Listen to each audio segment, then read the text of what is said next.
আজকে দুপুরে বানিয়েছিলাম সয়াবিনের কষা।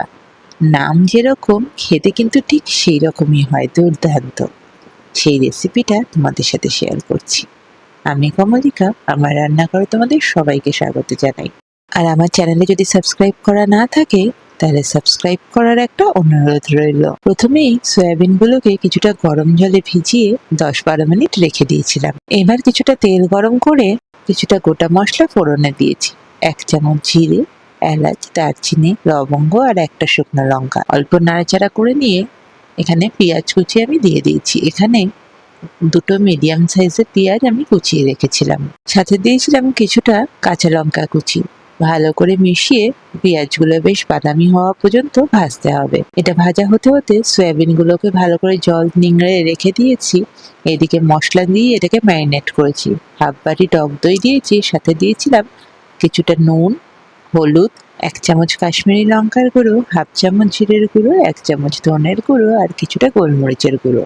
সাথে দিয়েছিলাম কিছুটা সর্ষের তেল আর কাসুরি মেথি। ভালো করে মিশিয়ে এটাকে কিন্তু ম্যারিনেট করে রেখে দিতে হবে।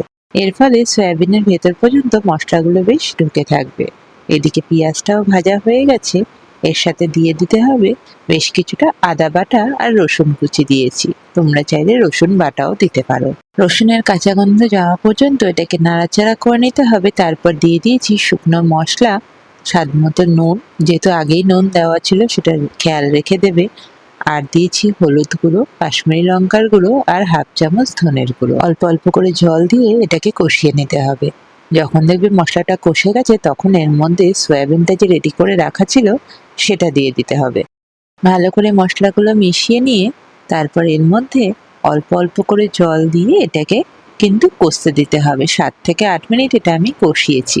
যখন দেখবে কষানো হয়ে গেছে, সাইডে হালকা তেল বেরিয়ে এসছে, এই অবস্থায় কিন্তু তোমাকে পরিমাণ মতো জল এর মধ্যে দিয়ে নিতে হবে। এখানে দেখো কষে এসছে কিন্তু পুরো মশলাটা। এবার এর মধ্যে আমি যতটা গ্রেভি লাগবে সেই মতো জল দিয়ে দেব। সয়াবিনের বিভিন্ন রেসিপির মধ্যে এই সয়াবিন কষার রেসিপিটা কিন্তু আমার দারুণ লাগে। ঘরে তো এখন টক দই থাকেই গরমে, তাই এটা করতে এমন কিছু অসুবিধা হয় না। আর যখন এটা ভালো করে কষানো হয়ে যাবে 5 থেকে 6 মিনিট বাদে, তখন এর মধ্যে কিছুটা ফ্রেশ ক্রিম দিয়েছি আর দিয়েছি কিছুটা ড্রাই রোস্ট করে রাখা কাসুরি মেথি। ঘরে ধনেপাতা থাকলে সেটাও দিতে পারো। রেসিপিটা কেমন লাগলো সেটা আমাকে জানিও। ভালো লাগলে একটা লাইক শেয়ার করে দিও। আবারও একটা নতুন রেসিপি নিয়ে একটা নতুন দিনে তোমাদের সাথে খুব শিগগিরই দেখা হবে। আর চ্যানেলে সাবস্ক্রাইব করা না থাকলে সাবস্ক্রাইব করে দেওয়ার আরেকবার অনুরোধ রইল।